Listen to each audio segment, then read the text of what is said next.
Pimpinee, Pimpinee, yeah Pimpinee, Pimpinee, yeah Pimpinee, Pimpinee. Misoomni kooriidarii fi misoomni qarqara lageenii magaalaa Finfinnee keessatti hojjetaman kanaan dura bakka balfitti gatamu ture bakka aragalfii fi bakka boqonnaa taasisuu danda'aniiru.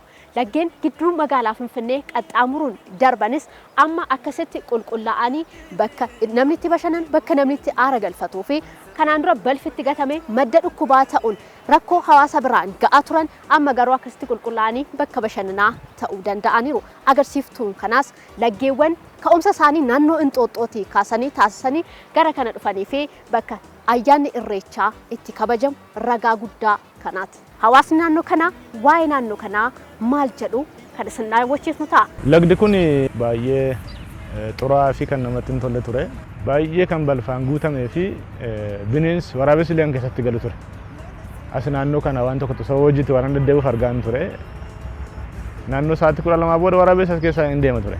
Amma gaafa lagdi kun hojiin isaa eegalu bulchiinsi magaalaa Finfinnee fi mootummaan federaalaa walii galee gaafa hojii kana jalqabu waca guddaa ture. Amma gaa hojiin oofumsaa ta'uu mirkaneesseera waan ta'eef kan dura wacaa tures kan jibbus kan jaalatus amma itti gammadaa jira. Kan bakka humnaa waan madda ture mara qoshasha wanumtu dazza bada sura kanatti hin argamne ture yeroo baay'ee ilaalla waan ta'eef bakka akkasuma daandii sarara hundura sarara deemnee deebina malee kun keessa waan inni ture hin beekne jechuudha. Sirriitti baay'ee yaadanna. Amma immoo asittan bashannanee asittan boqodhee bakka sa'aatii asitti gubee ta'ee buna illee dhugee asumaan deemaa adeemee gadi qabe jechuudha. Bakki seenaa qabeessii fi bakki ulfoon kun bakka Oromoon itti irreeffatudha. Kanaan dura garuu balfaan bakka manca'aa turedha. Misoomni kooriidarii fi misoomni qarqara lageenii magaalaa Finfinnee keessatti hojjetame garuu seenaa bakka kanaa jijjiiree jira. Ogeessonni maal jedhus gaafanneerra.